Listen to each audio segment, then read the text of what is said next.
On the battlefield of nature, skin has evolved weapons for predation, armor for protection, and the means to move.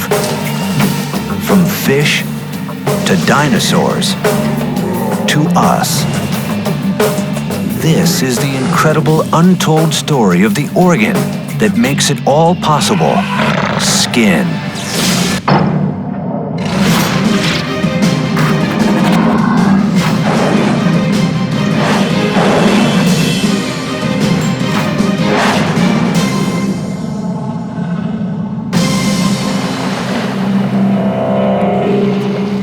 The shark is famous as the killer of the seas. Its jaws and teeth are the stuff of legend. But the shark can't deliver its bite without its amazing speed in water. Even its skin is deadly. If you look at the structure of the teeth and the scales, they're almost identical. What we call dermal denticles, or skin teeth, that form the entire outer layer of the skin of the shark. The shark's skin is razor sharp, built in a tight diamond pattern, so hydrodynamic that it's the basis for the advanced competitive swimsuit design, and so sharp that if a predator tries to attack a shark from behind, it will be badly cut. There are few creatures that can fight the shark, but there are some that can hide. To avoid vicious predators like sharks, the octopus changes its shape, color, and texture in an instant to look like rock and algae.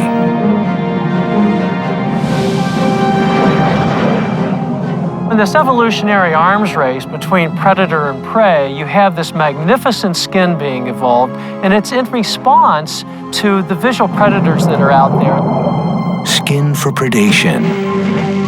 Skin for escape.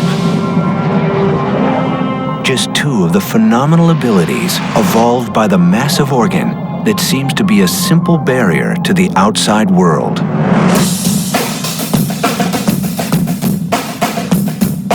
We don't tend to think about skin as an organ, but it is. Unlike a heart or a liver, it's an organ that is spread over the exterior of our body. And we see skin performing many important functions for animals, from species recognition to mating behavior to protection from predators and from the environment. Skin has evolved countless different ways across the animal spectrum, becoming nails, fur, hooves, and horns. Skin has evolved to meet the different needs of different species. This is an amazing course of evolution, that the rudimentary cells in skin have evolved in their own course to provide, in some animals, hair, in some feathers, and in others, scales. But for the first 200 million years of animal evolution, the story of skin was confined to the seas. Scientists believe that the first skin-like structure to appear belonged to some of the earliest animals to exist on Earth. Jellyfish are thought to have emerged something of the order of 700 million years ago. Peter Anderson studies jellyfish to find clues about how skin first evolved. The jellyfish was one of the first creatures to be able to move freely in the water, encased in a single layer of cells that worked together to protect and respond to the world outside. It was also one of the first creatures to use a protective layer as an attack weapon. Sting cells sense nearby prey and lash out in an instant. The sting cell provides the animal with a great ability to capture food and to defend itself, and that has allowed them to survive so successfully. But the jellyfish does not have a true skin. What we recognize as skin began with vertebrate fish. Fish grew a two-layer covering over 500 million years ago. From the start, these first creatures with backbones were a success, and eventually evolved into a world of animals with backbones, including human beings. As far as we know, this evolutionarily novel structure, this two-layered skin, first appeared in the earliest fishes. The skin of vertebrates is a unique kind of structure. John Long is a professor of biological sciences at Vassar College. Fish skin is made up of two very distinctive tissue layers, the epidermis and the dermis. The tough epidermis on the surface, like the jellyfish exterior, forms a barrier to the outside world. But the supple dermis that lies just beneath makes all the difference. This amazingly fertile system of cells would anchor the roots of many different skin structures. The first of them was fish scales. Scales arose during a time of vicious predation in the seas. The Cambrian, killers like Anomalocaris, and the giant Ducalosteus sliced through defenseless prey. And even if dunk was avoided, smaller fish battled in their own weight class. Some fish needed body armor just to have a chance at survival. What's interesting about fish skin is that the scales, in fact, are made of some of the same materials that bone and structures in our teeth are made out of. And the result is that fish have a strong, sturdy layer, essentially of bone. This scale comes from the bottom layer of the skin, from the dermis. Scales grow in a tight pattern, overlapping like shingles on a roof. Each one of these scales pulls off, and look at the size of that. So there's a lot of overlap there. But not all scales are alike. The scales on fishes are really variable. Some fishes, like catfish, have no scales at all. And then there are other fish that look like they're wearing a coat of armor. What this says to us is that evolution has acted repeatedly on fish skin, depending on the ecology of different kinds of fishes. A fish's environment and the predators within it help dictate the evolution of its skin. And most fish, scaled or not, would evolve another strategy for survival. One of the things that people get all excited about when they pick up a fish is how slimy they are. Fish produce mucus. The slippery mucus rises from the glands in the dermis and keeps the fish free from clinging parasites. It helps to quickly heal wounds, sometimes contains toxins to discourage predators, and even may help the fish swim faster by reducing turbulence. For the fish, slime is good. The basic fish skin system of epidermis and dermis, plus a coating of mucus, and often scales, once evolved, worked so well that it remains in place to this day. After over 200 million years of evolution, descendants of the first fish ventured up on land and found fewer predators and plentiful food. But this new environment was harsh. If they were to survive here, they would have to evolve a far tougher skin. When you're living in an aquatic, a watery environment, the skin can be a little bit more giving. The minute you come up onto land, you've got some real major things you've got to overcome. Throughout the history of the vertebrates, skin has always had the basic function that it keeps the internal environment constant even though there are changes outside the animal. But when vertebrates came up on land, there was a new requirement on skin, and that was to avoid drying out. And so the skin that fish have isn't sufficient. We went from skin that was wet all the time to skin that had to be dry. Land held promise if skin could evolve. 360 million years ago, smooth-skinned tetrapods crawled out of the sea onto land. These four-limbed creatures evolved from scaleless fish. They would be the common ancestor of all reptiles, amphibians, birds, and mammals. Their transition to life on land would not have been possible without the evolution of new adaptations to their skin. You've got to remember first that they came from an aquatic environment. Land is rough and dry, and the first of these four-legged creatures had thin, highly permeable skin. They could not survive long as they crawled across solid ground. It was skin which had to be kept moist, which meant the animals had to return to water regularly. If it dried out, the animal would die. As some animals spent more time out of the water, they evolve a tougher outer layer. A protein, long present in fish skin, would supply it. It's called keratin. Keratin was the absolute key to success, the key innovation that made life on land possible and versatile. Anthropologist Nina Jablonski studies skin.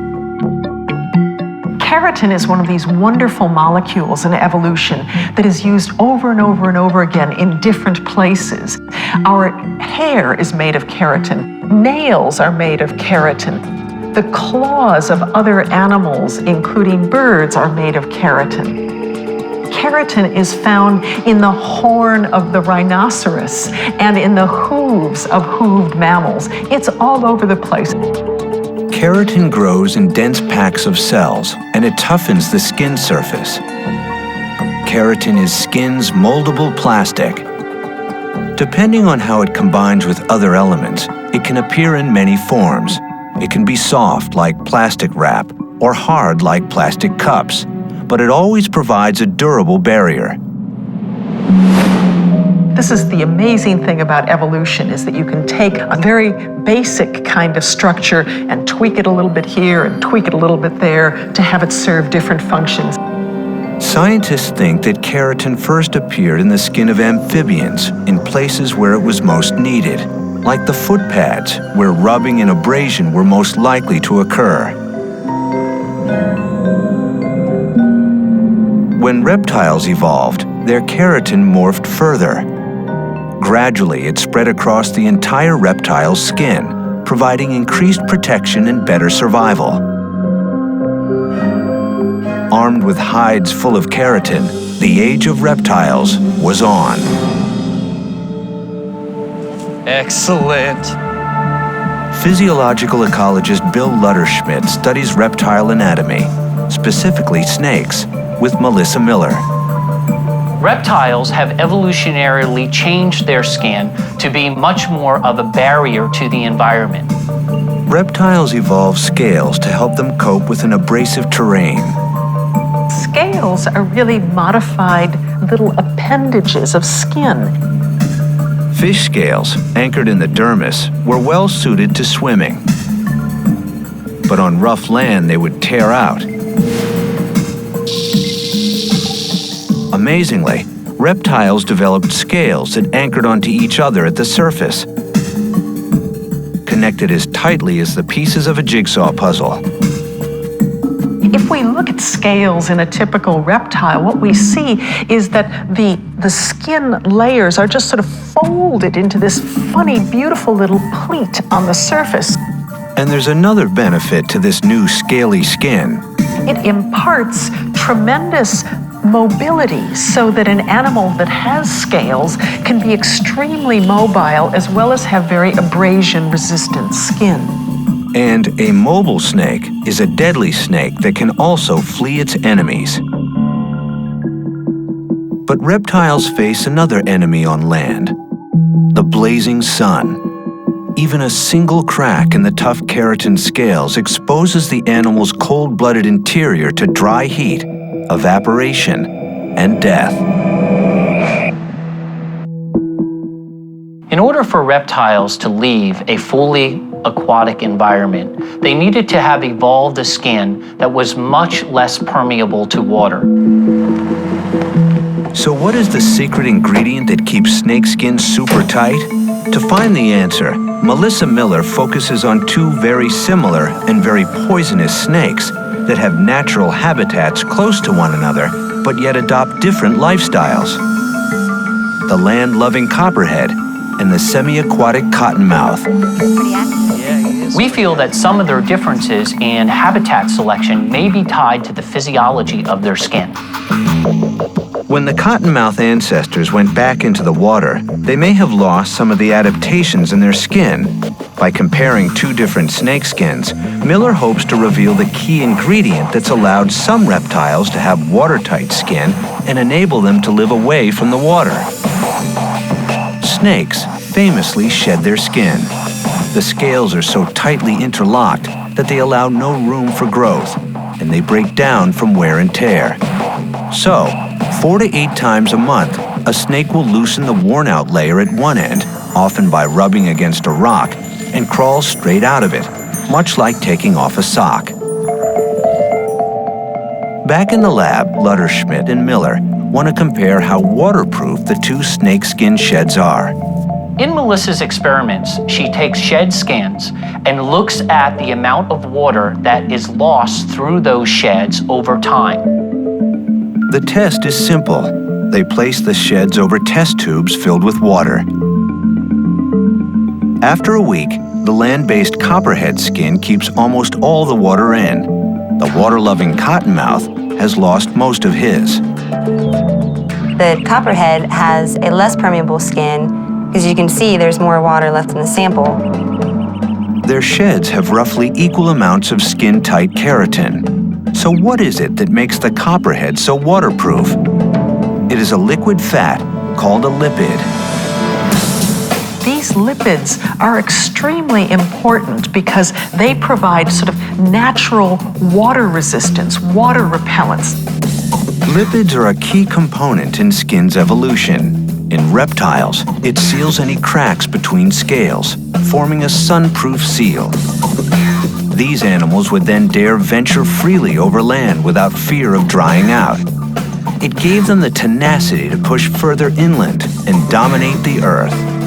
It's like having a raincoat on that has a really good water repellent surface. The lipids and the keratin work together on the very surface of the skin to create a tight water-resistant layer. The copperhead has much more lipids than the cottonmouse, which is why it can inhabit a more arid land-based area. Lipids seem to serve a major role in the amount of terrestrial behavior we see in many reptiles. The combination of keratin and lipids set the pattern for the reptile's success. This was important because it allowed them to spend much more time on land, and it allowed them to get away from the water and move into environments that before weren't available. With the right ingredients, evolution has provided reptiles with tough, water-resistant skin. These reptiles dared to roam freely across all of Pangaea, the one supercontinent on Earth. And as Pangaea splits apart over millions of years, their skin evolves further, adapting to changing environments. Their descendants, the mighty dinosaurs, would be the dominant vertebrates for 160 million years. Dinosaurs were a really successful group that radiated, diversified, evolved into many different forms. Is it possible that the secrets of dinosaur domination lie in its skin? We now know that dinosaurs dominated life on Earth for 160 million years. Their skin, the barrier between these huge land animals and their environment, had to play a major role in their success. But it has been hard to study. We're used to finding the bones of dinosaurs. Soft tissues are much rarer, and you're left with what effectively is an echo, and that is what we're usually left with to study the dinosaurs. Because soft tissue doesn't last, scientists usually have to rely on the information they can extract from the bones to tell them about the skin. And the bones do have stories to tell. In them lies evidence that in the age of dinosaurs, what was needed for survival was armor for defense, weaponry for predation, and enough protection to survive long-distance travel. We see huge variations from one species of dinosaur to another. And skin is where these major adaptations for survival occur.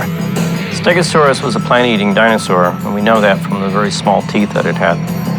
Paleontologist Ken Carpenter excavated the most complete Stegosaurus skeleton ever found in 1992. These plates are very large, triangular structures, and they were covered with skin. These tough, sturdy plates were defensive armor, evolved as deterrents to meat-eating predators. We think that Allosaurus may have in fact been the top predator for Stegosaurus.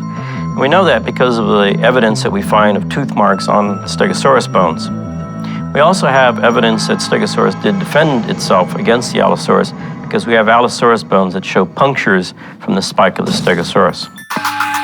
The Stegosaurus's tail spike was an early proof of the modern adage, the best defense is a good offense. These hard structures found on the outside of plant-eating dinosaurs are heavy outgrowths of skin made of the dense protein keratin. Just like with reptiles, the keratin on its skin would help it ensure its survival. Over time, this tough skin is reinforced by bone that grows right in the skin. Nature's innovation called ossification. This spike actually formed within the skin, and it was probably covered by a material much like our fingernail.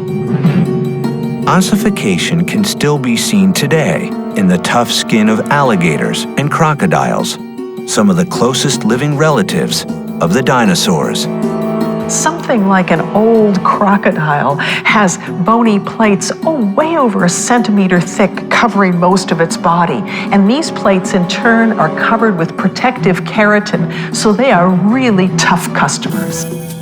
But skin's evolution wasn't always about getting tough. Something soft was evolving on the skin of some dinosaurs. Feathers. Feathers have a single shaft from which radiate filaments of keratin. This is Sinosauropteryx, which shows a furry down of simple feathers. Because of the simplicity of these early feathers, scientists believe they evolved not for flight, but as insulation. Feathers evolved as a skin structure, possibly, as is the case for fur, for insulation in small, ground-dwelling predatory dinosaurs. Fossils have revealed the dinosaurs' armor and shown evidence of the first feathers on Earth. But in 2007, paleontologist Phil Manning was invited to study an incredible Triceratops fossil found in Wyoming. I was contacted by a paleontologist, Peter Larson, who discovered a Triceratops. We know that this particular fossil is of a Triceratops because we have the beautiful three-horned skull at one end of the fossil. Triceratops was the largest of the horned dinosaurs, measuring approximately 25 feet long and a whopping 10 feet in height. What made this find so special was something that had never been seen before: dinosaur skin. And it was only when they started removing large tracts of the sandstone which was encasing this beautiful fossil that they discovered these large tracts of skin impressions, or what might have actual skin, preserved on this amazing fossil. Manning's excitement about this find's importance is palpable. It's not like finding a few disjointed sentences which are hard to piece together to work out what they actually mean. Here we've got a full-blown paragraph, if not a whole chapter, which we can gently thumb through and understand so much about this particular animal's skin.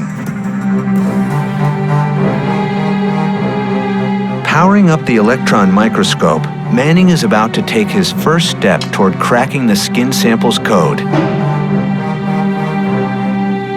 The view is an unprecedented trip back through time. What you're actually looking at on the screen here is the surface of our fossilized skin. That's beautiful. You're looking at the surface of some Triceratops skin that's a little over 65 million years old, and that no one's ever looked at it in this resolution before. This microscope allows Manning to see what elements are present in the fossil. Where we haven't got elements identified, I can actually use the software in this machine to help identify the specific element. We've got silica, oxygen, carbon is present. That could be some of the plant remains that we find within this environment. Some of the elements present in the skin fossil suggest some tantalizing ideas. Ooh, manganese.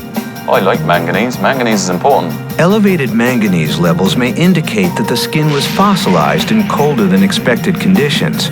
As the clues are pieced together, a new window into the Cretaceous environment begins to emerge. But the biggest surprise is on the outside of the animal.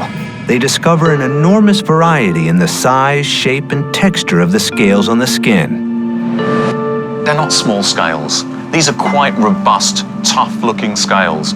A new, clear picture of Triceratops comes into focus. Now, looking at the types of scales that we see on the skin on this particular Triceratops indicates that it didn't have a soft spot on its backside. Manning finds tough scales that would protect this creature from its harsh environment, But surprisingly, there is no bony ossification. This animal would have little defense against a T-Rex bite. Triceratops lived toward the end of the dinosaurs' incredible 160 million year reign on Earth. Scurrying beneath the beast's lumbering feet were a different kind of animal. Warm-blooded mammals whose adaptive skin would change in ways that would allow them to grow and dominate the world as the dinosaurs had before them. Mammals live for 160 million years in the shadow of the dinosaurs. They remain small and out of the way for a long time. But with the dinosaurs gone, there is new opportunity, and hundreds of new species evolve. And two amazing adaptations in skin ensure their survival almost anywhere. Mammalian skin is different again from reptilian skin because mammals differ fundamentally in their physiological properties. This physiological difference rests in the way the bodies regulate their temperatures. Reptiles are cold-blooded, so their body temperature depends on their surroundings. When it is cold, their body temperature dips. They become slow and sluggish. When it's warm, their body temperature rises. They are more active. Mammals, on the other hand, are warm-blooded. They maintain their own constant body temperature. This gives them an advantage in a climate with seasonal changes and extremes of hot and cold. But it also presents a challenge, because in the cold, warm-blooded mammals like us can freeze to death. As with the reptiles before, mammalian skin responds accordingly.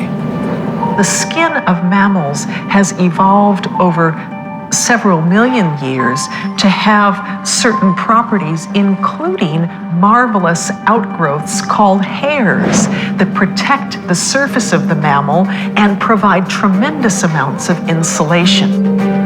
Hair also guards against rubbing and abrasion, providing a lot of protection against routine wear and tear.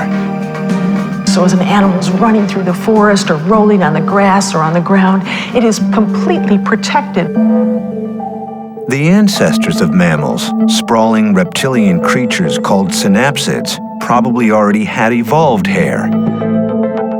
It is thought that hair began as a mutation on the skin, sprouting up in small spaces between the scales of creatures, like weeds in a brick path.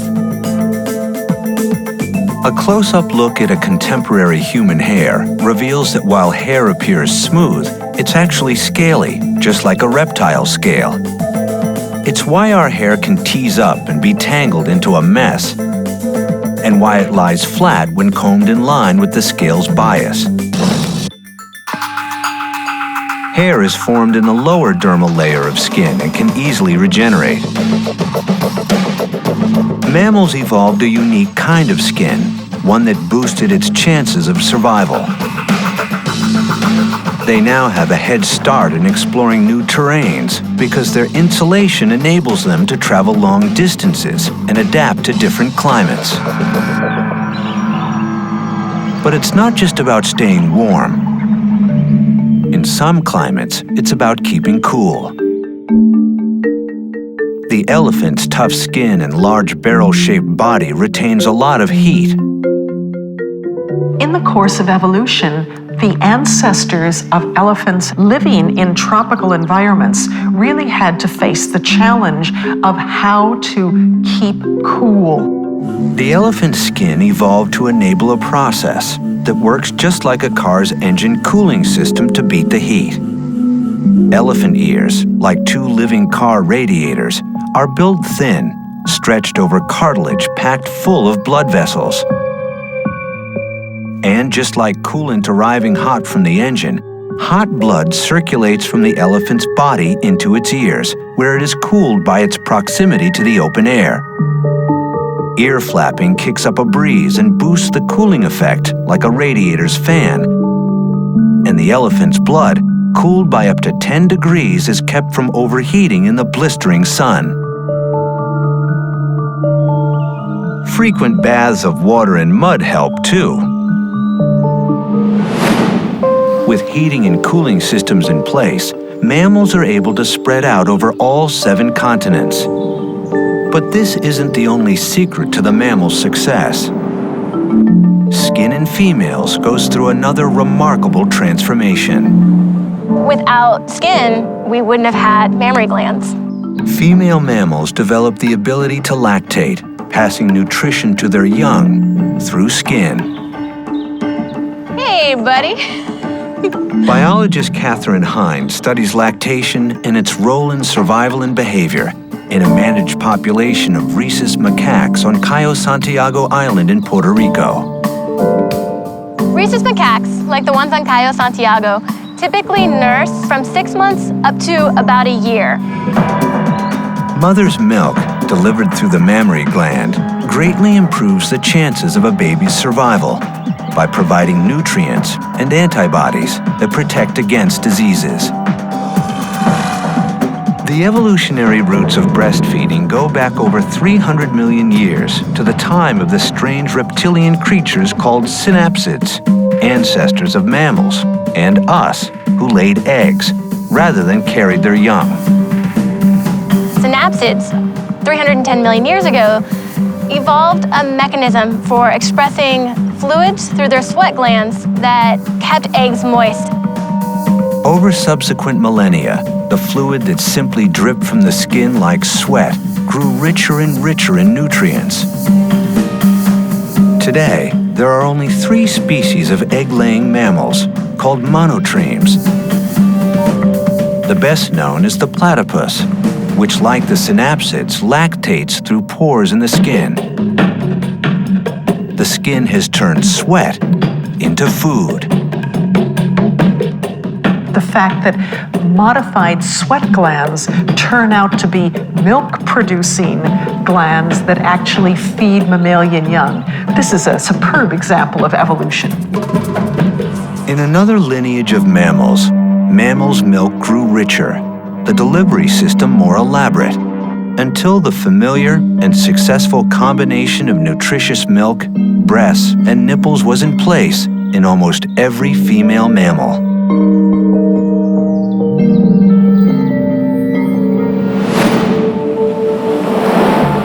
Why do males have nipples? They develop in the embryo before gender is determined and remain ever after. Male nipples may be a useless adaptation, but for mammals, the female breast remains vital for survival. The most important aspect of maternal care is lactation. And Catherine Hind has learned that macaques use the time they are dependent on their mothers to learn vital lessons that could make the difference between life and death. Mother's milk allows infants to learn about the world in which they're going to have to be adults while still being energetically protected by their mother. So while they get milk, they're able to learn how to process food, learn how to socially interact, and develop all the skills that they'll need in a complicated adult world. The socialization encouraged by skin's evolution of breasts would blossom with the mammals that emerged close to 2 million years ago. Human beings. But humans did not retain skin like macaques. A new kind of skin evolved, unique among primates. Humans have really different skin from any other creature. All of a sudden, we have a very different kind of animal in equatorial Africa. Not an ape sitting or scurrying around near the shelter of trees, but an active striding biped spending a lot of its time in open, hot environments. The lion's coat, the gorilla's fur, none of it would be of use to humans. We needed to get naked, and we needed to keep cool. Humans were on the run, out of Africa and straight to the top of the food chain. Scientists now believe that what made it possible was a single evolutionary mutation in human skin. How did humans come to dominate all other mammals? Could the answer lie in the way the human skin evolves? Humans have really different skin from any other creature. Human skin is, of course, a barrier to the outside world. It protects our insides and is by far the largest organ in the human body. it is responsible for 1/6 of our body weight. In other words, if a 160-pound man were able to step out of his skin, he would lose more than 26 pounds. It's hard to find important function in the body that skin doesn't have a role in. Human skin, like all skin of animals with spines, is made up of 2 distinctive layers. The top one replacing itself completely over the course of 28 days, shedding 500,000 cells an hour.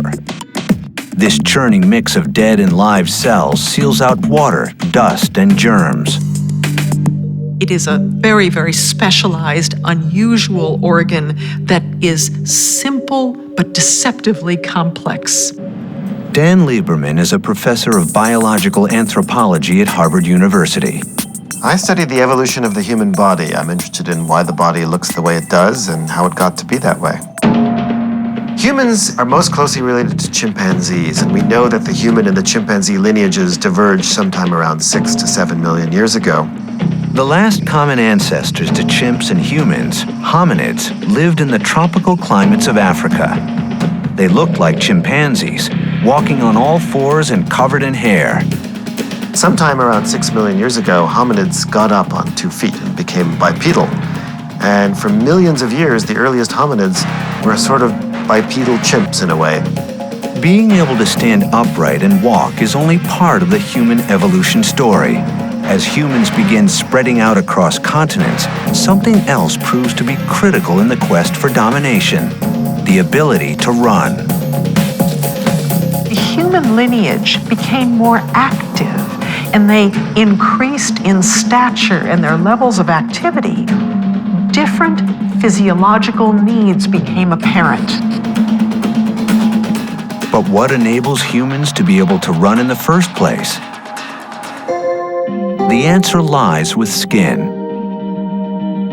Dan Lieberman and his team at Harvard examined why and how human beings evolved to run. And they believe the evolution of our skin played a big role in that change. Lieberman and his team demonstrate that at least 27 anatomical features on the human body evolved solely for running. To them, that is clear evidence that running is an extremely important part of what gave humans a big advantage. Most pronounced among these features, our large gluteus maximus, better known as the butt. Humans have an enormous gluteus maximus. It's the largest muscle in the human body. If you were to look at a chimpanzee's rear end, you'd see it was very small, very, very pathetic. So, are you ready? I'm recording. When our subject was on the treadmill walking, you saw that not much is happening. She's not really sweating very much, and her trunk is very stable, and her gluteus maximus isn't firing very much. But when she starts running, she's falling. Every time she hits the ground, her body wants to fall forward. There go the gluteus maximi. The powerful glutes kick into gear when we run to keep us from falling over, stabilizing the trunk and legs. For 4 million years, the ancestors of humans walked on 2 legs, and yet they didn't advance much beyond being bipedal apes. So walking is not what transforms the hominid body, but according to Lieberman, running could be. It's still a mystery, of course, as to why humans became furless and sweaty, why we became naked. But we think, at least I think, that it happened because of thermoregulation and running. Evolving features to run is not enough. The hominid body needed something else, a cooling system. Mammal skin had evolved hair to keep them warm in cold climates. Early hominids in Africa have the opposite problem. They need to be able to keep their bodies and brains from overheating. Ever able to adapt, the skin of humans and other mammals living in hot climates simply stop producing so much hair. We have, compared to other mammals particularly, we have skin that is got almost no hair. Human skin would evolve to supply its own cooling bath in the form of sweat. Sweating was essential in the progress of human evolution because it helped us maintain cool brains. The primate brain, if you heat it up even a few degrees Celsius above normal, it can't function properly. So how do you keep a primate brain cool? You basically sweat. Mammals had long had sweat glands called apocrine glands that produce an oily liquid. It's what causes a horse to lather or a pig to look sweaty. It's this primitive sweat that creates our distinctive human body odor. But sometime, close to 2.5 million years ago, human skin began to produce a whole new kind of sweat composed almost entirely of pure, cooling water. The water came from a new kind of skin gland, the eccrine gland. Chimps and some other mammals do have eccrine glands, but only a few. Human skin has millions.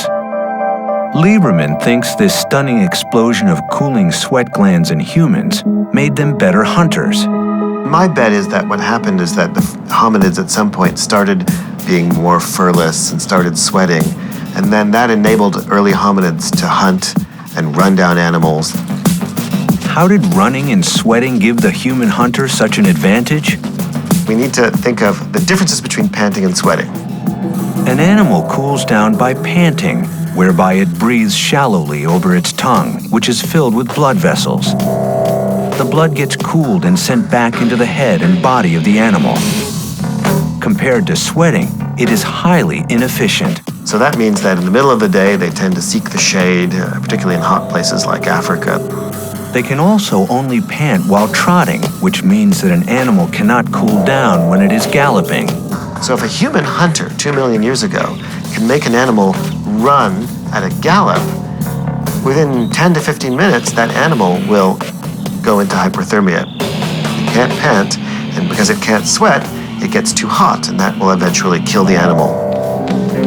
Most humans can run at a speed that is faster than the trot to gallop transition. So our early ancestors may have hunted by tracking an animal for miles, the first marathoners. They could force the animal to gallop for long distances, causing it to overheat in the blistering sun. So the key adaptation for humans to enable us to do this persistence hunting is our skin. It's the ability to sweat and cool down by a mechanism other than panting. The ability to sweat may have allowed humans to become the most successful and dominant predators on the planet.